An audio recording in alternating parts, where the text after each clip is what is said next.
ইনকিলাব মঞ্চের মুখপাত্র শরীফ ওসমান হাদি গুলিবিদ্ধ। আপনারা অবাক হবেন, ত্রয়োদশ জাতীয় সংসদ নির্বাচনে ঢাকা ৮ থেকে ৮ আসনের স্বতন্ত্র প্রার্থী এবং ইনকিলাব মঞ্চের মুখপাত্র শরীফ ওসমান হাদি গুলিবিদ্ধ হয়ে এখন ঢাকা মেডিকেলে আছে। আজকে জুমাবার, শুক্রবারের মতো একটা বারে চিন্তা করেন আমরা কত অনিশ্চিত একটা ভবিষ্যতের দিকে হাঁটছি। বাংলাদেশের জন্য আমি প্রতিদিন দেখছি একটা বিভীষিকাময় সময় কিন্তু আমরা পার করছি। সময়টা কত ভয়াবহ হতে পারে এই জাতির জন্য। ইস্তিগফাফান বিদ্দাম, এই হাদিকে গুলি করার অর্থ হচ্ছে কেমন যেন একটা সংঘাত বাড়িয়ে তোলা। তফসিল ঘোষণা করার পরে কে বা কারা এই কাজ করছে, যারা বাংলাদেশের প্রতিনিয়ত বাংলাদেশের সুন্দর পরিবেশকে তারা ধ্বংস করতে চায়। নবীজি সাল্লাল্লাহু আলাইহি সাল্লাম আমাদেরকে বারবার সতর্ক করেছেন, একটা দেশের পরিবেশ নষ্ট করার জন্য এমন দু একটা ঘটনা যথেষ্ট। নির্বাচনের তফসিল ঘোষণা করার পর নির্বাচনকে বানচাল করার জন্য এমন দু একটা ঘটনাই যথেষ্ট। এবং আমরা দেখেছি সে খুব উদ্যমী একটা মানুষ, মসজিদের সামনে গিয়েছে, স্পষ্ট মানুষকে তার লিফলেট দিচ্ছে, যে নিচ্ছে না সে কোনো গালিগালাজ করছে না, তার উপরে ময়লা পানি ফেলেছে, সে কিন্তু কিচ্ছু বলে নাই। সে বলছে পানি আরো ফেলো, কোনো অসুবিধা নেই।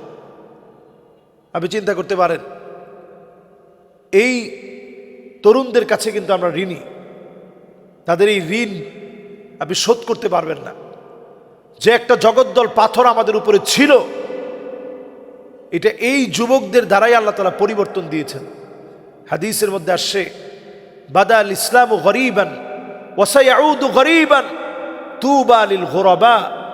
ব্যতিক্রমদেরকে দিয়ে আল্লাহ রাব্বুল আলামিন এই জমিনের উপরে ব্যতিক্রমদেরকে দিয়ে আল্লাহ তাআলা ইসলামের কাজ করান। এই যুবকরা ইসলামের পক্ষে যতটুকুন কাজ করেছে আমরা তাদের কাছে ঋণী। অন্তত তারা এই স্লোগানটুকুন তো দিয়েছে,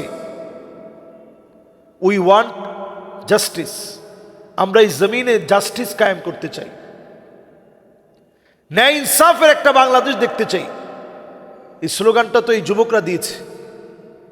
সুতরাং অনতি বিলম্বে এই সময়ও কেন হামলা হয়েছে, এটাকে অবশ্যই তদারকির আওতায় এনে সূক্ষ্ম তদন্ত করে এর বিচার বাংলাদেশে নিশ্চিত করতে হবে, যাতে করে হাদির মতো আর একটা ছেলেকেও, যারা স্বপ্নবাজ, স্বপ্ন নিয়ে বাংলাদেশকে নতুন করে সাজাতে চায়, এই ছেলেদের স্বপ্ন ভাঙতে দেওয়া যাবে না।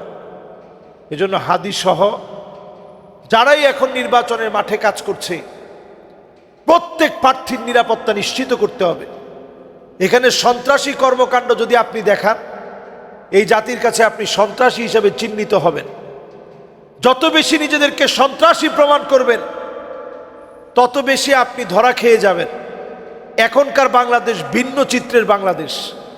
নবীজি হাদিসের মধ্যে বলছেন, উকরিমার রাজুলু মাখাফাতা শাররিহি। এমন একটা সময় আসবে, মানুষ হয়তো আপনারে দেখাবে সম্মান করতেছি, কিন্তু আসলে মূল জায়গায় গিয়ে কিন্তু আপনার পিছনে থাকবে না।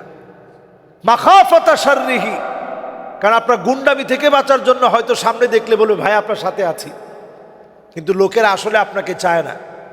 কারণ আপনার গুন্ডামি, চাঁদাবাজি, রাহাজানি, ছিনতাই, আপনি লম্পট, চরিত্রহীন হওয়ার কারণে মানুষ আপনাকে পছন্দ করে না। এই জন্য নতুন সংস্কারের বাংলাদেশে আমরা নতুন সংস্কার দেখতে চাই। এ জাতীয় কর্মকাণ্ডের তীব্র প্রতিবাদ আমরা করছি।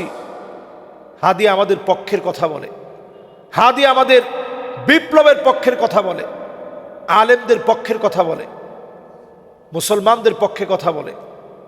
তাদের টুকটাক যে ছোট ভুলগুলো আছে সেগুলো আমরা সময় মতো ধরিয়ে দিব।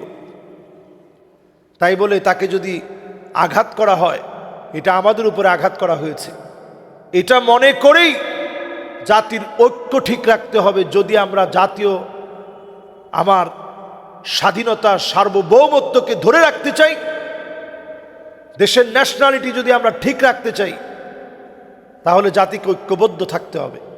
ঐক্যবদ্ধ থাকার থেকে যদি আমরা বিচ্ছিন্ন হয়ে যাই, আবার আমাদের উপরে হামলা হবে। আল্লাহ আমাদেরকে মাফ করুক। প্রচণ্ড গৃহযুদ্ধ হওয়া থেকে আল্লাহ আমাদেরকে হেফাজত করুক। মারামারি ক্লেশ থেকে আল্লাহ তাআলা হেফাজত করুক। আল কাতিল আল মাকতুল কিলাহুমা ফিন্নার। এক্ষেত্রে যদি একজন আরেকজনের এরকম মারামারি শুরু করেন, মারতে থাকেন, আপনারা জাহান্নামের দিকে চলে যাবেন। আমি একজন দিনের দায়ী হিসাবে আপনাদেরকে সজাগ সচেতন করার জন্য বলি, রক্তারক্তি কখনো ভালো পথ নিয়ে আসে না। বাংলাদেশটা সুন্দর হোক, সুন্দর একটা সংস্কার হোক। আল্লাহ এই দেশটাকে কবুল করুক। আসসালামু আলাইকুম ওয়া রাহমাতুল্লাহি।